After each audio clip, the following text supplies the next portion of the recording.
అత్యున్నత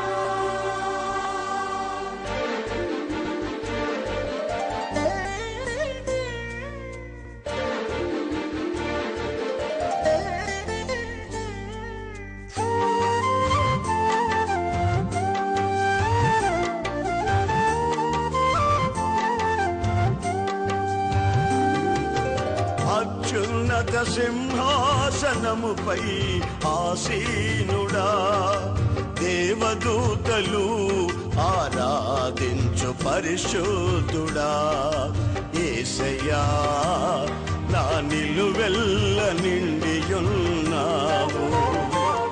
నా మనసారని సన్నిధిలో సాగిలపడి నమస్కారము చేసేదా, సాగిలపడి నమస్కారము చేసేదా. నా మనసారని సన్నిధిలో సాగిలపడి నమస్కారము చేసేదా, సాగిలపడి నమస్కారము చేసేదా. మన ప్రభు అయిన యేసుక్రీస్తు అతి శ్రేష్టమైన నామాన్ని బట్టి ప్రియులైన దేవుని బిడ్డలను మీ అందరికీ పేరు పేరున హృదయపూర్వక వందనాలు. దేవుని మాటలు కొంచెం జాగ్రత్తగా విందాం. ఇక్కడ ఓ చక్కని మాట రాయబడింది. దినవృత్తాంతాల 2వ గ్రంథం 20వ అధ్యాయం 15వ వాక్యంలో, ఈ గొప్ప సైన్యమునకు మీరు భయపడకుడి, జడియకుడి, ఈ యుద్ధమును మీరు కాదు దేవుడే జరిగించును. అందరూ ఆమేన్ చెప్పండి. ఇది ఒక వాగ్దానం. ఆయన అంటున్నాడు, ఈ గొప్ప సైన్యం మీ మీదకు వస్తుంది, ఈ గొప్ప సమస్య మీ మీదకు వస్తుంది, ఈ గొప్ప కన్నీళ్లతో ఉన్న సమస్య మీ మీదకు వస్తుంది. ఇది చాలా గొప్పది. అయితే ఈ గొప్ప సైన్యానికిని, ఈ గొప్ప దుష్టుని కార్యాలకును మీరు మాత్రం భయపడబాకండి. ఎందుకో తెలుసా? అక్కడ రాయబడిన మాట ఏంటంటే, మీరు కాదు దేవుడే జరిగించును గాక. ఈ వాక్యం మీద చేయబెట్టి ఆమేన్ చెప్పండి. ఈ వాక్యాన్ని గుండెల్లో పెట్టుకోనండి. నేను కాదు చేసేది, దేవుడే జరిగిస్తాడు. మీ కుటుంబాల్లో చెలరేగిన అశాంతి అనే తుఫానును దేవుడే తరుమును గాక. ఆ పని దేవుడే జరిగించును గాక.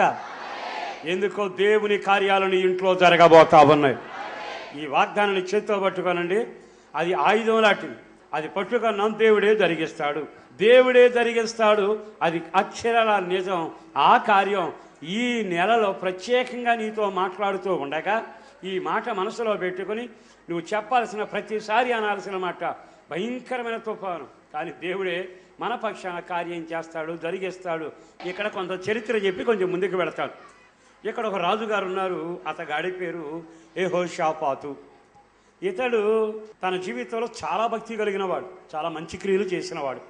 అలా భక్తి చేస్తూ ఉండగా ఈ భక్తి చేస్తున్న వ్యక్తికి మనుషులు చాలామంది సహాయకులు ఉన్నారు, స్నేహితులు ఉన్నారు.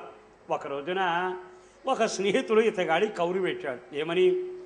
ఇదిగో పలానా జనాంగం ఉన్నారు, వాళ్ళు దేవుని జనాంగం అట, వాళ్ళకి ఇశ్రాయేలు అని పేరు. మీరు కానీ నాతో వస్తే ఇరువురం వెళ్ళి యుద్ధం చేద్దాం.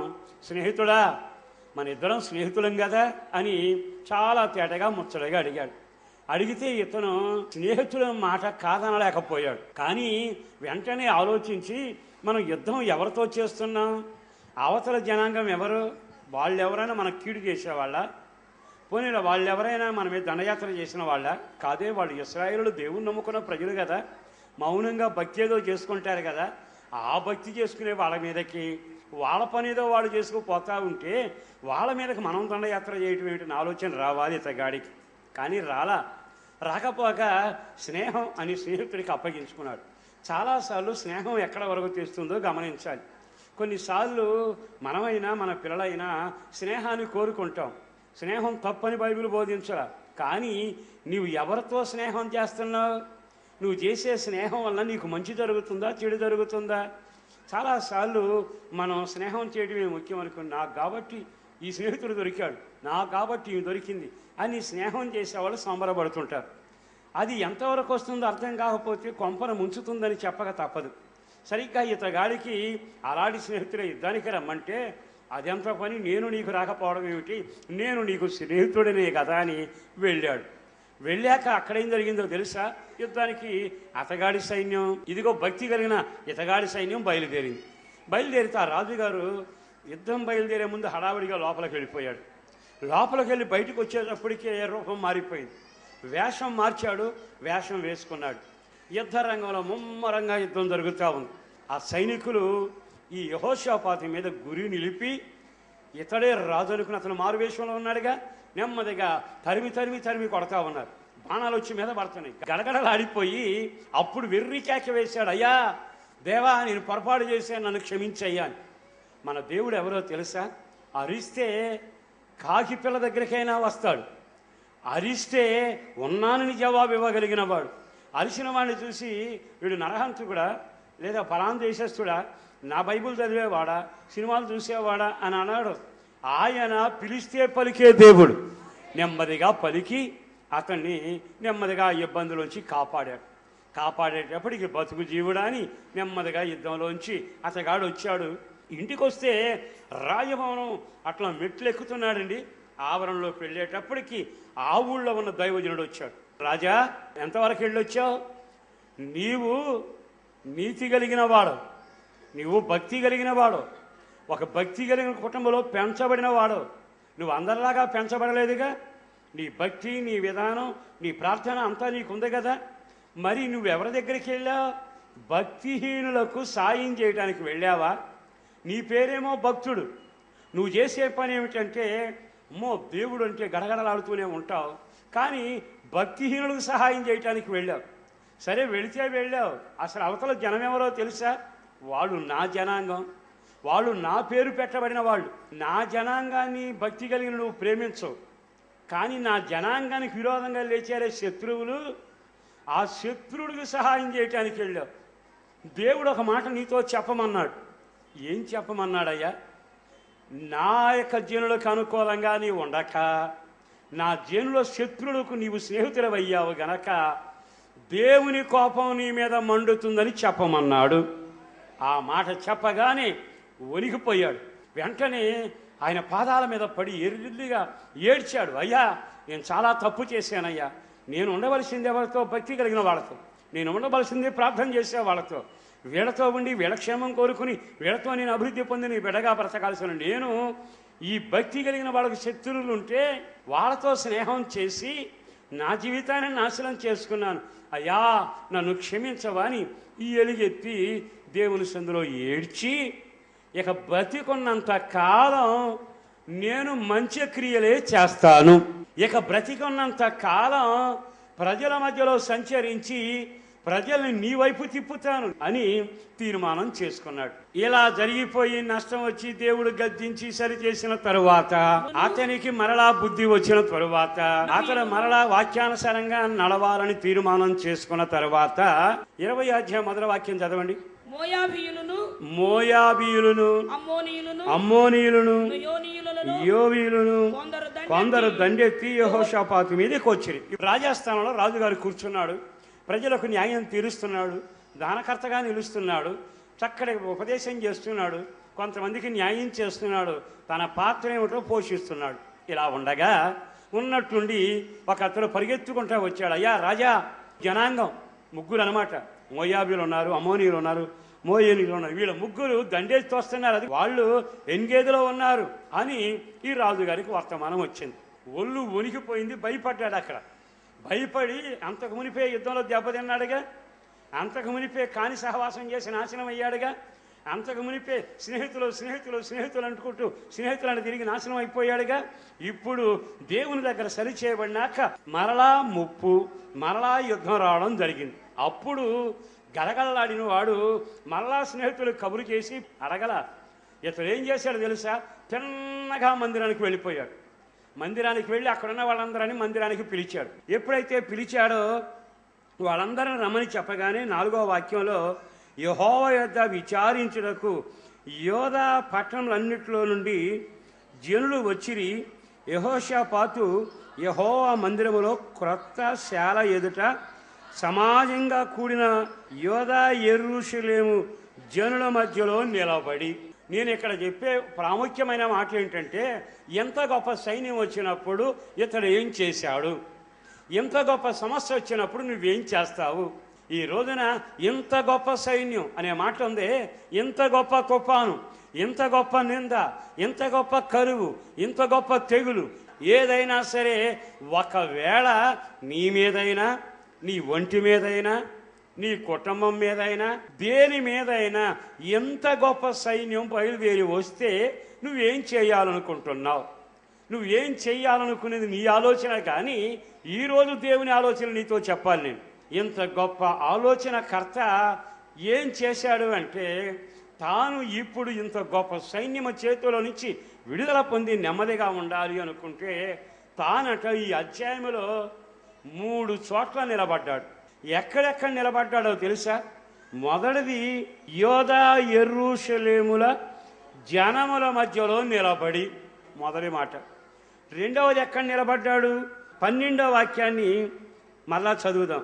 మా మీదికి వచ్చి ఈ గొప్ప సైన్యముతో యుద్ధము చేయుటకు మాకు శక్తి చాలదు, నీవే మా దిక్కు అని ప్రార్థన చేసి యోధా వారందరూ తమ శిశువులతోనూ భార్యలతోనూ పిల్లలతోనూ యెహోవా సన్నిధిని నిలవబడి. మొదటిది జనముల మధ్యలో నిలబడ్డారు, రెండవది యెహోవా సన్నిధిలో నిలబడ్డారు.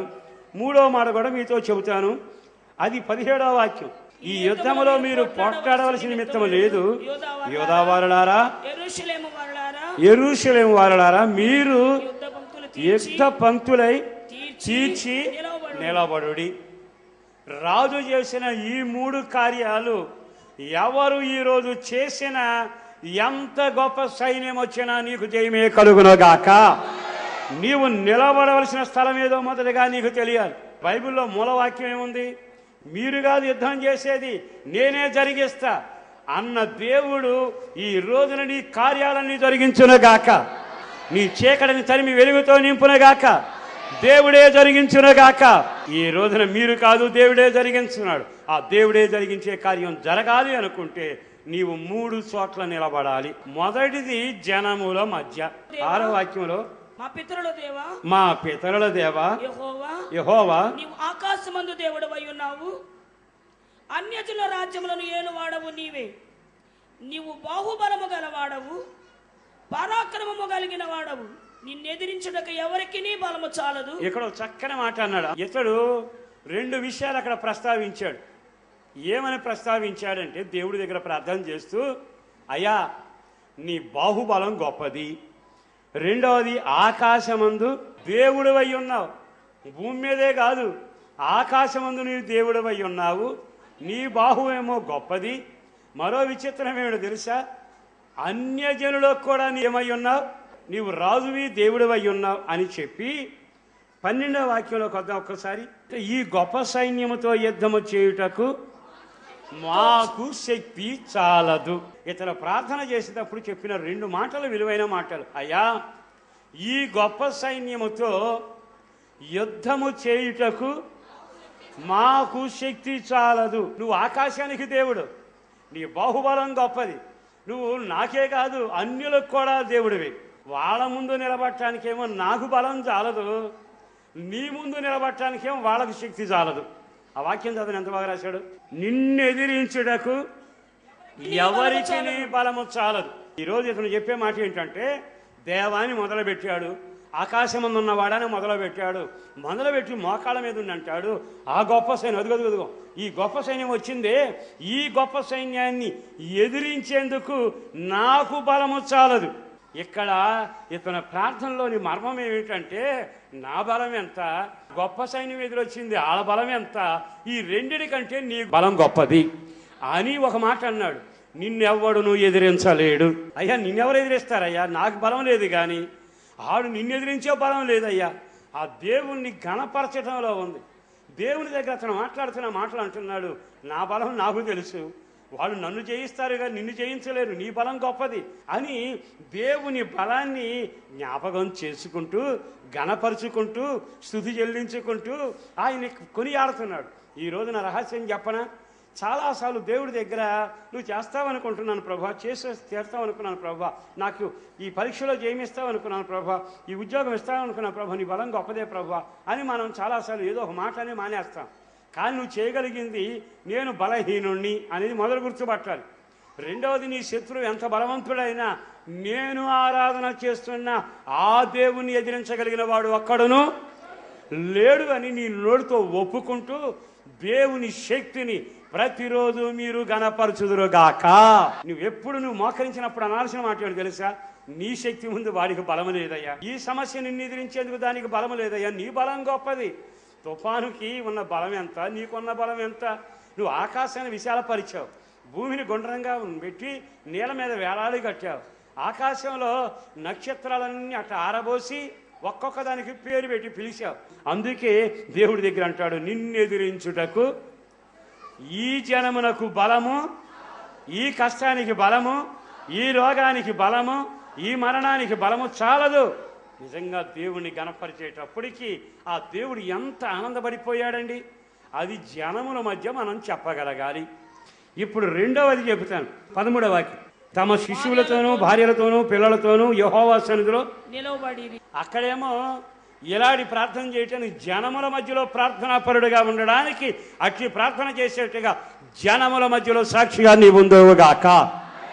రెండవది, నువ్వు నిలబడాల్సింది ఎక్కడో తెలుసా, యెహోవా మందిరంలో నిలబడాలట నువ్వు. ఎందుకని?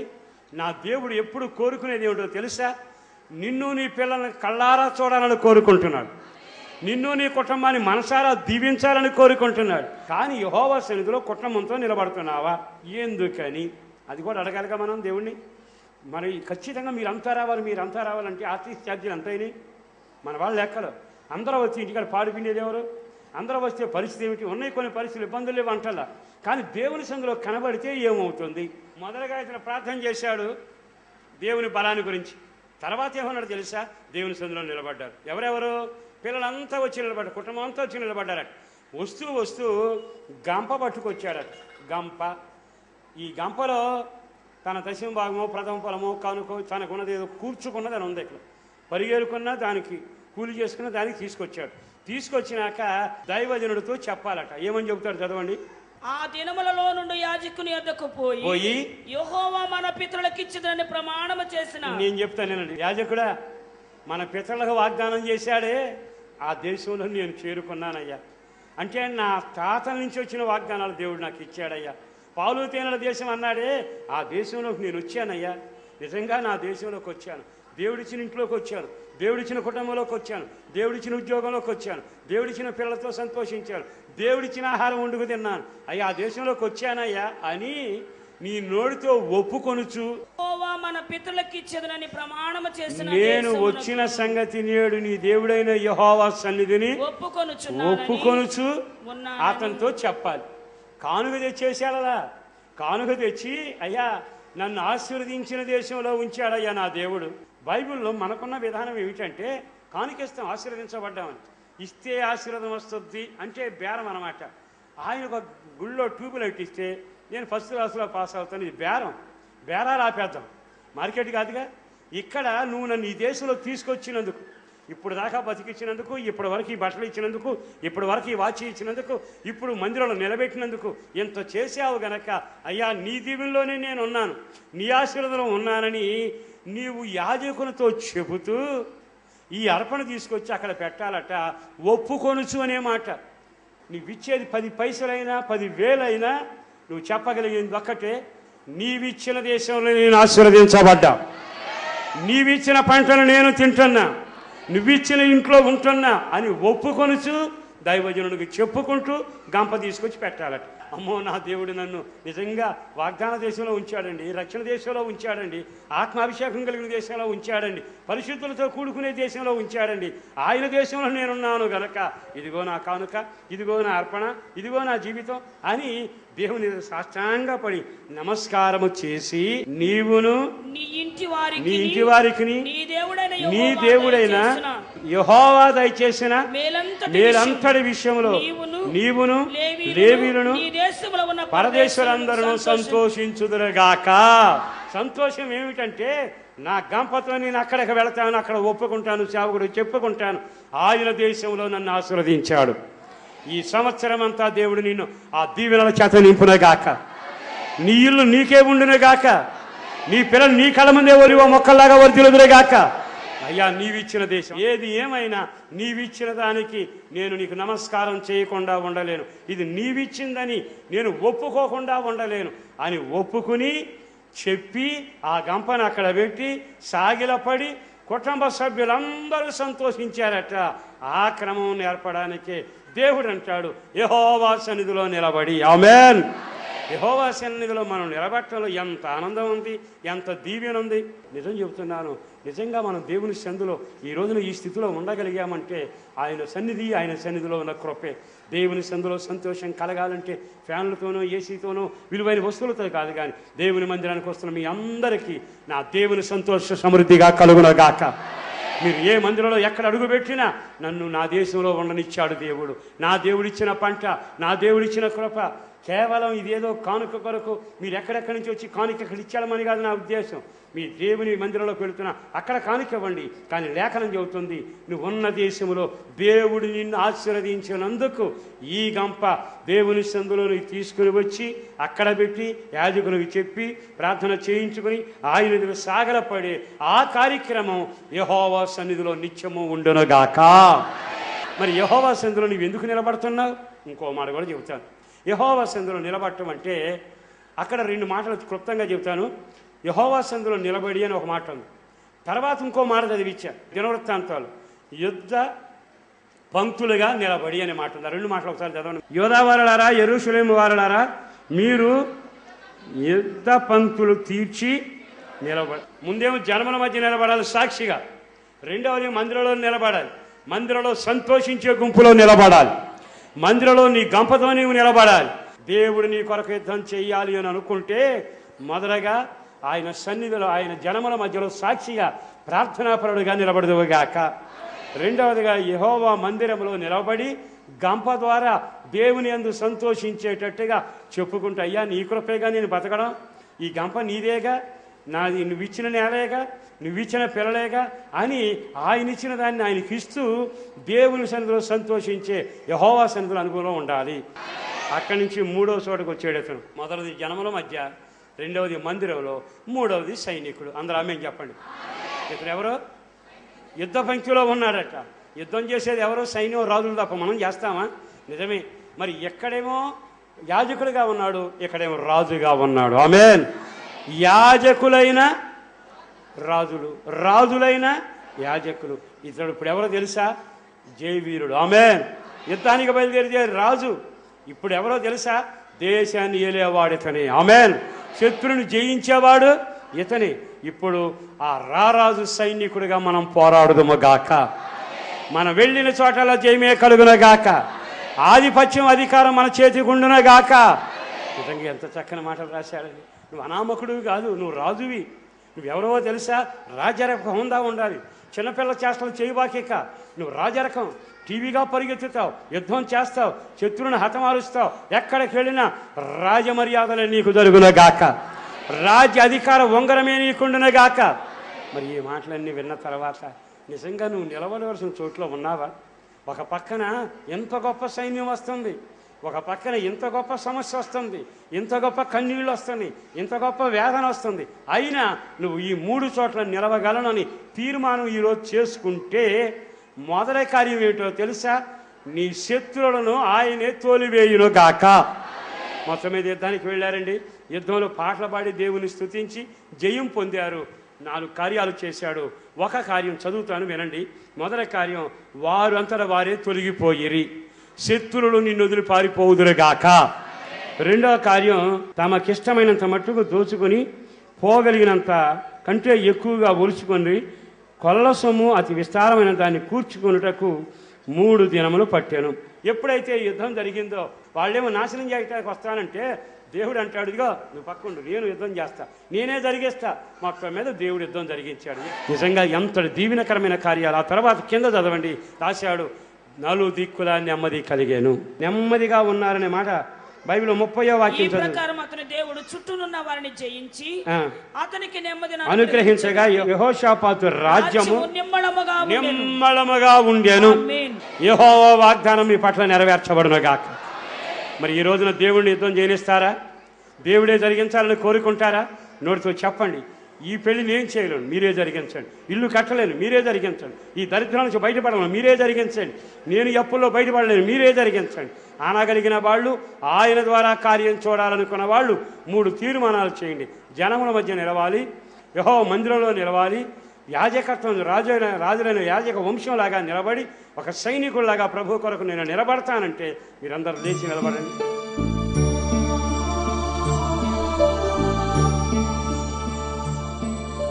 ఆశ్చర్యకరుడా, అయ్యా వందనాలు ప్రభు, నీ సన్నిధిలో ఇప్పటి వరకు నిలబట్టని ప్రపించావు. వర్ణించలేనయ్యా, పొగడలేనయ్యా, నిన్ను స్తుతించకుండా ఉండలేనయ్యా.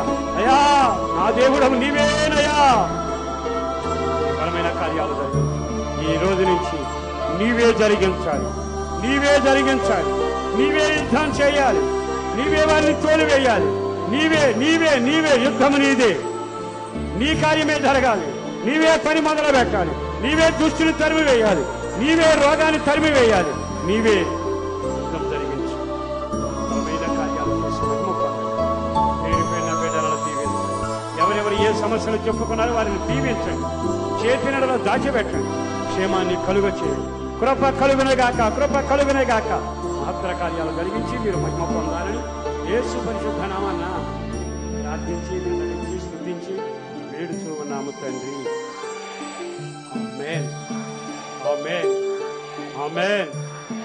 సంపూర్ణ రాత్రి ప్రార్థనా కూడిక ప్రతి నెల 15వ తేదీ రాత్రి 9 గంటల నుండి ఉదయం 3 గంటల వరకు హోసన్నా మందిర్ హనుమాన్ జంక్షన్ నందు జరుగును. ఈ కూడికలో పాల్గొని ఆత్మీయ మేలులు పొందండి. మీ అందరికీ ఇదే మా ప్రేమపూర్వక ఆహ్వానము. పరిశుద్ధాత్మ స్వస్థత కూడిక ప్రతి శనివారం రాత్రి 7 గంటల నుండి 9 గంటల వరకు హోసన్నా మందిర్ హనుమాన్ జంక్షన్ నందు జరుగును. మీ అందరికీ ప్రేమపూర్వక ఆహ్వానం. స్త్రీల కూడిక ప్రతి బుధవారం ఉదయం 11 గంటల నుండి 3 గంటల వరకు హోసన్నా మందిర్ హనుమాన్ జంక్షన్ నందు జరుగును. ఈ యొక్క కూడికలో దైవజనురాలు వాక్య పరిచర్య చేసి మీ కొరకు ప్రార్థించెదరు. అందరూ ఆహ్వానితులే. ఆరాధనా సమయములు.